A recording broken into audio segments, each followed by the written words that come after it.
Hello student,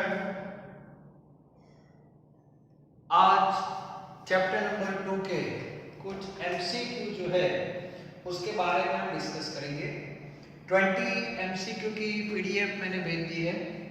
तो आज के लेक्चर में मैं आपको फर्स्ट 10 एमसीक्यू है इसका सॉल्यूशन दे रहा हूँ। ओके, एमसीक्यू इतने हार्ड नहीं होते, लेकिन आपके पास उसकी परफेक्ट फॉर्मूला होनी चाहिए विथ यूनिक, ये सारे पॉइंट आपके क्लियर होने चाहिए।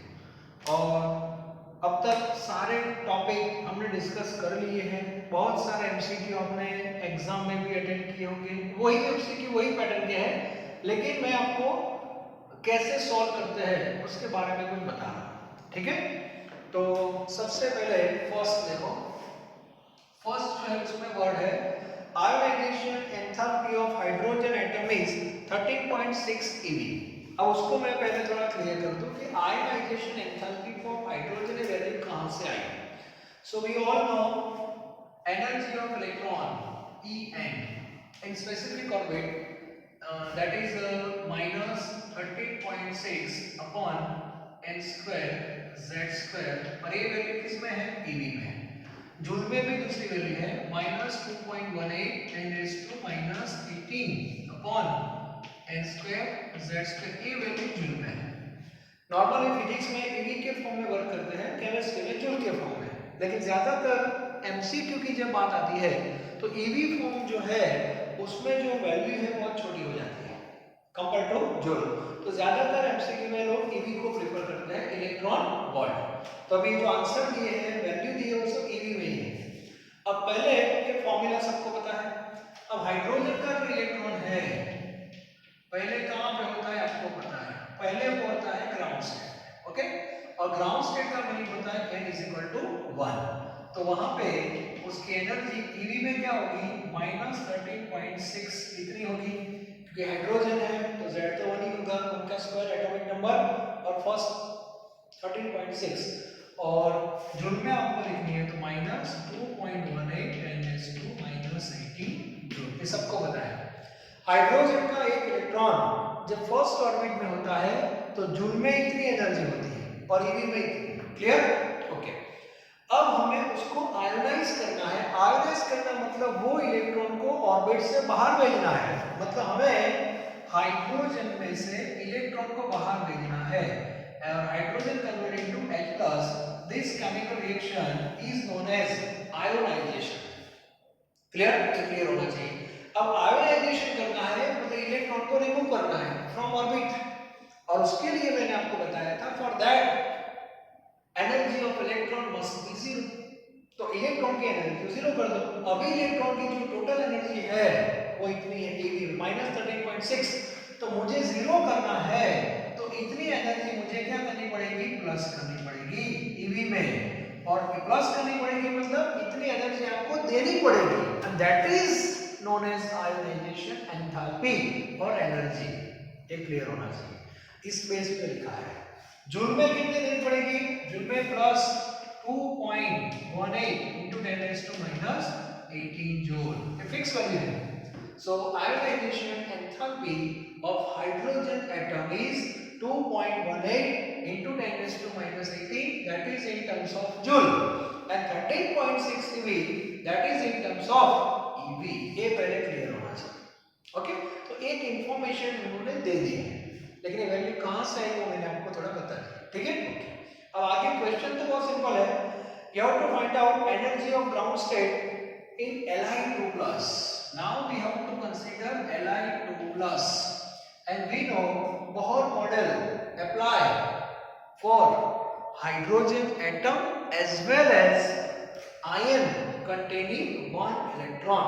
तो सबको पता है ये लिथियम का आयन है, और इसमें इलेक्ट्रॉन तो एक ही है, 3 इलेक्ट्रॉन थे लेकिन 2 चले गए, तो अभी इसके पास एक ही इलेक्ट्रॉन है। ओके, और प्रोटॉन तो 3 ही हो गए, तो एटॉमिक नंबर है वो तो 3 रहना पड़ेगा।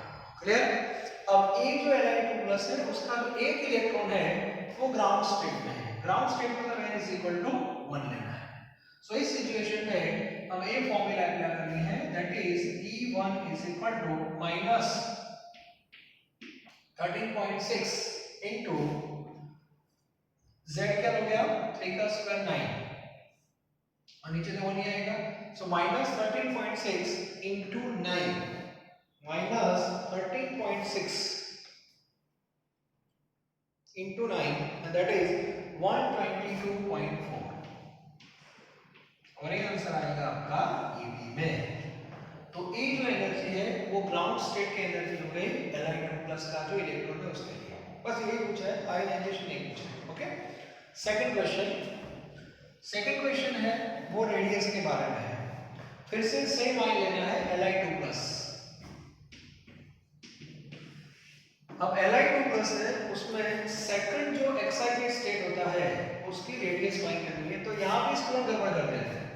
जब इलेक्ट्रॉन फर्स्ट में होता है तो वो उसका एक्साइटेड स्टेट नहीं है, वो उसका ग्राउंड स्टेट है। वो 1 में से जब 2 में जा रहा है तो n=2 में जब जाएगा तो वो उसका फर्स्ट एक्साइटेड स्टेट हो जाता है। ओके, जब वो n=3 में जा रहा है, n=3 में, तो वो उसका सेकंड एक्साइटेड स्टेट है। तो यहाँ पे गलती नहीं होनी चाहिए, स्टूडेंट यहाँ पे छोटी-छोटी गलती कर देते हैं। अब आपको जो रेडियस फाइंड करनी है वो सेकंड की फाइंड करनी है। सेकंड एक्साइटेड स्टेट मतलब आपको n=3 लेना है। तो सबसे पहले रेडियस की formula Bohr model Rn=0.529 n²/z और एक फॉर्मूला एंगस्ट्रॉम में है। क्लियर, विच वैल्यू आपको पता होना चाहिए। अब एक फॉर्मूला अप्लाई करेंगे हम Li2+ के लिए और वो भी सेकंड एक्साइटेड स्टेट मतलब R3 लेना है। सो R3=0.529 3 का स्क्वायर 9 हो जाएगा और Z=3 लेना पड़ेगा। Why? Li2+ का एटॉमिक नंबर 3 होगा, सो 3 3 9, सो 0.529 into 3, तो 0.529 into 3, so answer becomes 1.587 angstrom और एंगस्ट्रॉम में ही पूछा है। Okay, so near about Bombay answer आएगा। ओके, चलो आगे बढ़ते हैं। उसके बाद थर्ड क्वेश्चन है। थर्ड क्वेश्चन में आप देखो, there are 4 transitions are given and you have to mention in which transition wavelength is minimum, wavelength is minimum।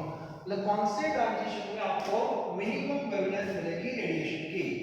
तो सबको ये कॉन्सेप्ट भी क्लियर होना चाहिए, energy directly proportional to frequency and inversely proportional to wavelength, ये सबको पता होना चाहिए। ओके, तो आपको मिनिमम वेवलेंथ पूछा है मतलब मैक्सिमम एनर्जी। तो ऐसे क्वेश्चन में हमें 1 बाय 1 सारे ऑप्शन चेक करने पड़ेंगे। ओके, और जितने भी ट्रांजिशन दिए हैं सबका डेल्टा ई फाइंड करो। डेल्टा ई मतलब चेंज, एनर्जी गैप। जिसकी एनर्जी गैप ज्यादा होगी उसकी वेवलेंथ मिनिमम होगी। और ये जो ट्रांजिशन दी वो टिपिकल दी है, देखो 6 से 4 दिया है मतलब 2 का इंटरवल है, 4 से 2 में भी 2 का है, 3 से 1 में भी 2 का है, 2 से 1 में 1 का है। तो डी की प्रोबेबिलिटी कम है, फिर भी हम चेक करते हैं सारे ऑप्शन 1 बाय 1। पहला जो ऑप्शन है n=6 to n=4, मतलब इलेक्ट्रॉन 6 से 4 में आ रहा है। ओके, तो उसका डेल्टा ई फाइंड करते हैं। चलो वैल्यू भी रखेंगे r दैट इज कांस्टेंट। अब फार्मूला सबको पता है 1/n1² - n2²। मैंने कंडीशन बताई थी, यहाँ पे एक और वैल्यू लेते हैं 1/16 - 1/36, पता है ना सबको। ओके, और z² तो 1 ही है। चलो r as it is, LCM मतलब 36 into 16, प्रोडक्ट जो LCM रहेगा और यहाँ पे 36 - 16। अभी मैं न्यूमेरिकल जैसे वर्क कर रहा हूँ जिससे आपका कॉन्फिडेंस आ जाए। 36 में से 60 प्लस 0 और यहाँ पे 20 चेक करते जरा। 36 into 576, okay, so 20 divided by 576, that is 0.03472 r, इसका डेल्टा है। झुंड में, ठीक है। चलो सेकंड ट्रांजिशन बी जो लेना है वो n इज इक्वल टू 4 से n इज इक्वल टू 2 लेना है। तो इसका डेल्टा ई फाइंड करो, r that is common 1/2 square minus 4 और यहाँ पे 16। तो r यहाँ पे ले लो 64, 16 minus 4, 16 minus 4 that is 12, 12 by 64, 12 divided by 64, 0.1875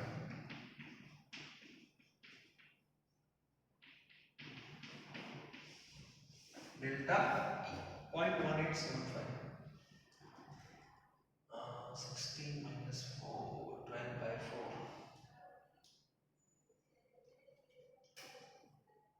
सही है ना, चेक करते जाओ।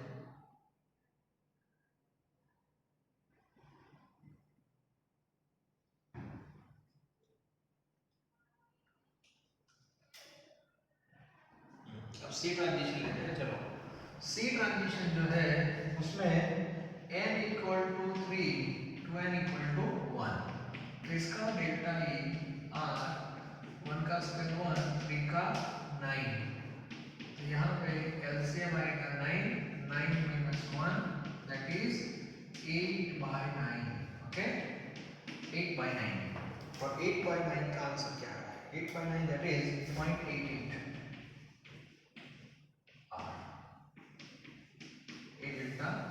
0.88। और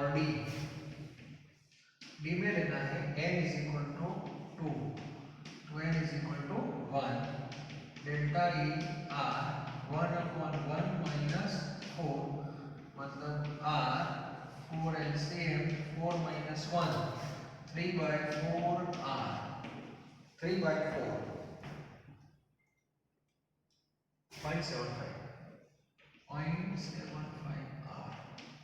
अब मुझे बताओ सबसे ज्यादा डेल्टा ई कहाँ पे है?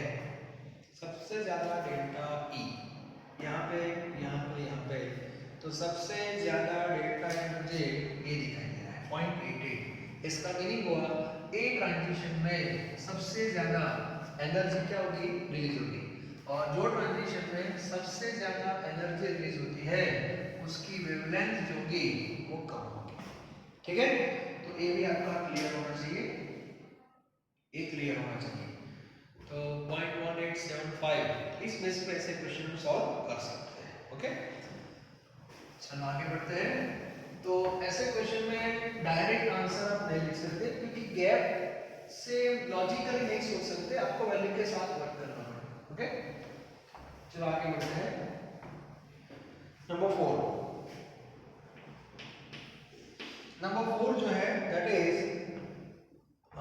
आपको बाल्मेर की जो थर्ड लाइन है उसकी वेवलेंथ फाइंड करनी है। तो सबसे पहले बाल्मेर सीरीज का कॉन्सेप्ट भी क्लियर होना चाहिए। बाल्मेर सीरीज, ओके, बाल्मेर सीरीज है उसका n1 क्या होता है 2। ऐसे पहले आप लिख दो तो गलती नहीं होगी। 3 4 5 6 और 7 अप टू इनफाइनाइट, ओके। अब बाल्मेर सीरीज है उसकी सब लाइन मैं लिख देता हूँ। चलो फर्स्ट लाइन, तो बाल्मेर की फर्स्ट लाइन कौन सी होगी? तो 3 से 2, मतलब n1 इज इक्वल टू 2 लेना है और n2 इज इक्वल टू 3 लेना है। बाद में बाल्मेर की जो सेकंड लाइन होगी उसमें n1 तो आपका 2 ही होगा, लेकिन n2 आपका चेंज हो जाएगा दैट इज 4। बाद में थर्ड लाइन में n1 इज इक्वल टू 2 और n2 इज इक्वल टू 5, और आपको पता है लास्ट में जो लाइन होती है दैट इज लिमिटिंग लाइन, और उसमें n1 2 लेते हैं और n2 इनफाइनाइट लेते हैं। सबसे पहले आपका क्लियर होना चाहिए। तो बाल्मेर का मैंने आपको बता दिया, इस हिसाब से लाइन में क्वेश्चन सब आप लिख सकते हो ये मेथड से, ओके। अब इसमें सबसे पहले हमें फाइंड क्या करना है? तो दो क्वेश्चन मैं साथ में लेने वाला हूँ, 4 और 10, 4 और 10 अभी आपके सामने ही है। 10 क्वेश्चन क्या है? हाइड्रोजन का जो स्पेक्ट्रम है उसमें बाल्मेर की थर्ड लाइन कौन सी होगी? तो थर्ड लाइन मतलब ये वाला n1 2 और 5, तो 5 से 2, तो 10 में आपका आंसर कौन सा रहेगा? ए आंसर रहेगा 10A। तो वो पहले चेक कर दो। चलो अब इसमें हमें वेवलेंथ फाइंड करनी है थर्ड लाइन की। ये थर्ड लाइन पे है, उसकी वेवलेंथ फाइंड करनी है। थर्ड लाइन तो हमारे पास फॉर्मूला थी न्यू बार, याद है ना, वेव नंबर बार में जो दी थी वो 109677, उसको कांस्टेंट ले लेते हैं, दैट इज आर। तो 1/n1 स्क्वायर बार में है तो n1 इक्वल टू ही रहेगा, तो 4 ही आएगा, और माइनस यहाँ पे आ जाएगा 25।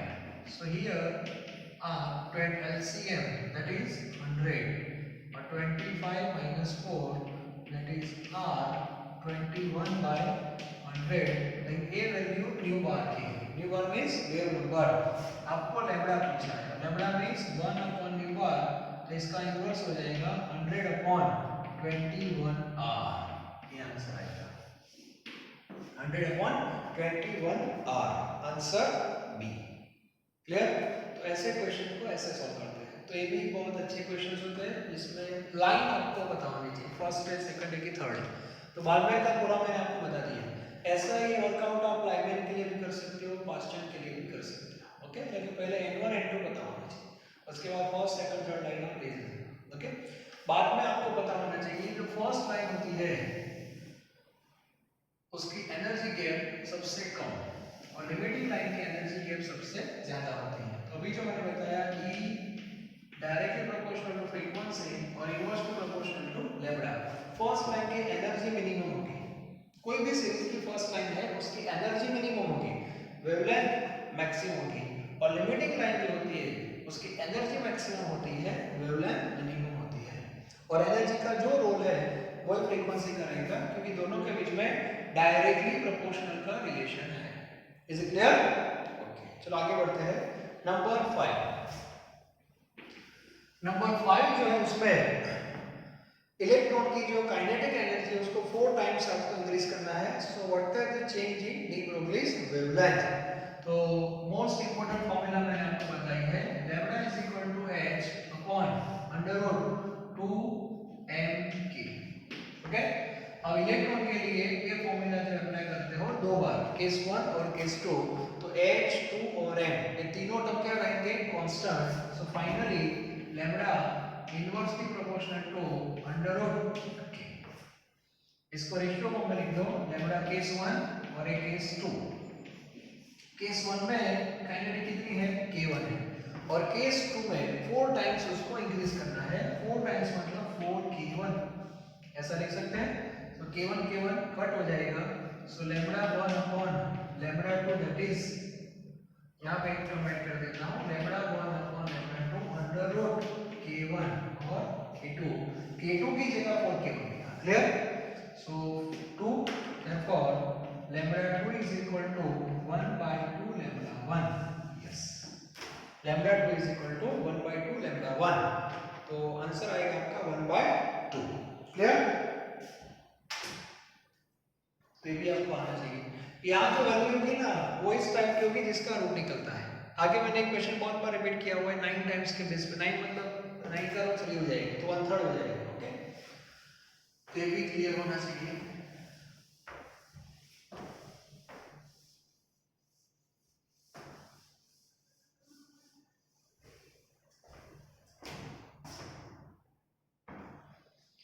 तो इसके बाद question number 6 and 7 both are important regarding electronic configuration.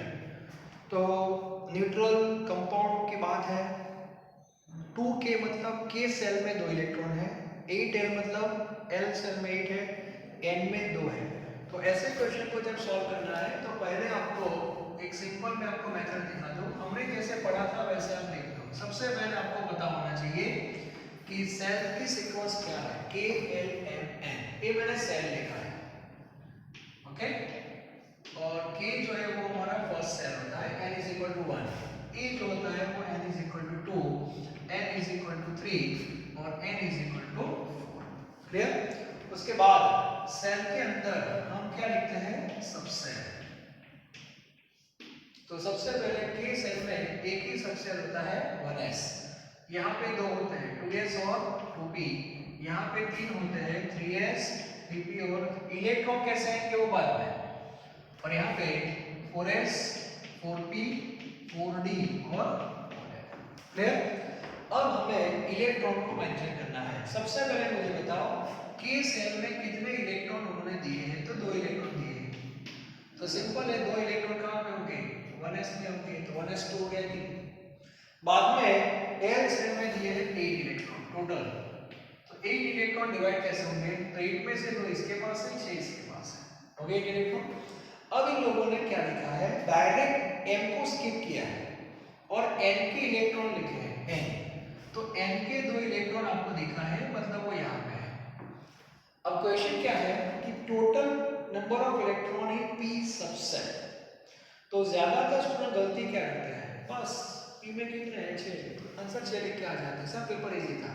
अब आपको एक कॉमन सेंस पता होना चाहिए, इलेक्ट्रॉन डायरेक्ट फोर्स में कहाँ गए, मतलब इलेक्ट्रॉनिक कॉन्फ़िगरेशन का सीक्वेंस पता होना चाहिए, पहले 2 इधर आते हैं, 2 इधर आते हैं, 6 इधर, इसके बाद 2p के बाद डायरेक्ट थोड़ी इलेक्ट्रॉन 4s में गए हैं, 2p के बाद इलेक्ट्रॉन यहाँ पे आते हैं s में 2 आ गए, s के बाद p में भी 6 आ गए, और p के बाद 2 इलेक्ट्रॉन इसमें आए। हाँ, d में नहीं होंगे, वो फैक्ट है, क्योंकि 3p के बाद 4s के 2 इलेक्ट्रॉन फिनिश, d में है ही नहीं, इतना क्लियर होना चाहिए। ओके, अब मुझे बताओ now total number of electron in p subcell, total यहां से स्टार्ट करो, 6 और 6, आपका आंसर आएगा 12। बात समझ आ रही, n यहां पे इलेक्ट्रॉन मेंशन नहीं किए, लेकिन आपको पता होना चाहिए, तो यहां पे p इलेक्ट्रॉन पूछा है, मतलब 6 + 6 दैट इज 12 आंसर आएगा। ओके, ऐसा सेम क्वेश्चन नंबर 7 है, देखो 6 और 7 दोनों साथ में लेना, दोनों का रिप्रेजेंटेशन डिफरेंट है। 7 में उन्होंने मेंशन कर दिया है कि k में चलो 2 इलेक्ट्रॉन है, l में 8 है और n में 8, हाँ यहाँ पे देखो 8 दे दी है, अब समझ में आया ना 8 कौन से दिए, और n के मेंशन नहीं किए, कोई बात नहीं, तो मतलब n में नहीं हो गया, इसको मान लेते हैं, चलो नहीं है। अब क्वेश्चन में p इलेक्ट्रॉन कितने थे, अगेन 6 + 6 दैट इज 12, आंसर तो 12 ही रहेगा। ओके, नाउ नंबर 8 जो है वो एवरेज मोलर मास का है, रुबिडियम के 2 आइसोटॉप्स है, for example x and y, having percentage, x के परसेंटेज है 75% और इसके परसेंटेज है 25%, वो क्लोरीन जैसा। एटॉमिक मास x का सपोज 85 है, y का सपोज 87 है, and both are isotopes, actually symbol हम चेंज नहीं कर सकते, चलो यहाँ भी x लिख रहा हूँ। ओके, बोथ आर आइसोटॉप्स, तो एवरेज फाइंड करना है, एवरेज फाइंड करना है, तो 85 into 75 plus 87 into 25 upon 100, method याद है ना क्लोरीन की, और आंसर आपका आ जाएगा option B 85.5, this is average atomic mass, तो ऐसे हम फाइंड कर सकते हैं। ओके, उसके बाद जो क्वेश्चन है दैट इज क्वेश्चन नंबर 9, देखो एक बार क्वेश्चन नंबर 9,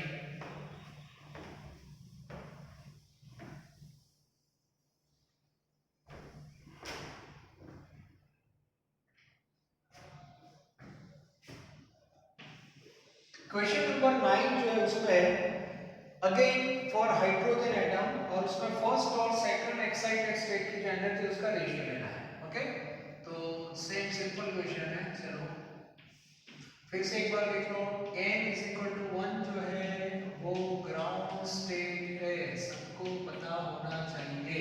ओके, n = 2 जो होता है that is first excited state, n = 3 that is second excited state, ये पता होना चाहिए। ओके, और इलेक्ट्रॉन की जो एनर्जी है उसकी फॉर्मूला, सो E1 = -13.6, E1, E2 की वैल्यू आएगी -13.6/4, किसमें, eV में, पता है ना सबको, हाँ eV में, और E3 आएगा -13.69। अब आपको रेशियो फाइंड करना है, फर्स्ट है, गलती से इन दोनों का रेशियो हो जाए, फर्स्ट एंड सेकंड का रेशियो पूछा है, मतलब E2/E3, तो 13.6 तो कट हो जाएगा, रेशियो में 9 ऊपर आएगा 4 नीचे आएगा, फिनिश। नेगेटिव नेगेटिव पॉजिटिव हो जाएगा, 9/4 आंसर आना चाहिए, दैट इज डी। इसकी एग्जैक्ट वैल्यू फाइंड करते हैं, चलो -13.6 ये पता होगा। ईवी में याद रख लो वैल्यू, आगे एमसीक्यू बहुत हेल्प होगी। मतलब ईवी में ग्राउंड स्टेट में -13.6 होता है, ओके। उसके बाद नेक्स्ट में 3.4 होता है, -3.4 ईवी होता है। थर्ड डिवाइड बाय 9 करना है, उसमें -1.51 ईवी होता है, ठीक है। मतलब हाइड्रोजन का इलेक्ट्रॉन फर्स्ट में होता है तो -13.6 ईवी उसके पास एनर्जी होती है, सेकंड में इतनी, थर्ड में इतनी। सेकंड है उसका फर्स्ट स्टेट है, मतलब फर्स्ट से उसको बाहर निकालना है तो इतनी देनी पड़ेगी, प्लस करनी पड़ेगी। सेकंड से बाहर निकालना है तो इतनी देनी पड़ेगी। मतलब यहाँ 13.6 दे दो, यहाँ आप 3.4 दे दो और यहाँ 1.51 दे दो, ओके। तो अपने आप कम हो जाएगा, मतलब इलेक्ट्रॉन की एनर्जी जीरो हो जाएगी, ठीक है। तो अभी आंसर आ गया है। ये सब आपका कॉन्सेप्ट ईवी में वर्क करना थोड़ा इजी हो जाता है। तो पीडीएफ में टोटल 20 एमसीक्यू है। अभी मैंने 10 एमसीक्यू आपको करवा दिए हैं। आगे के जो 10 एमसीक्यू है वो आप खुद ट्राई कर सकते हो, अदरवाइज नेक्स्ट लेक्चर में मैं इसका सॉल्यूशन भी आपके सामने रख दूंगा, ठीक है।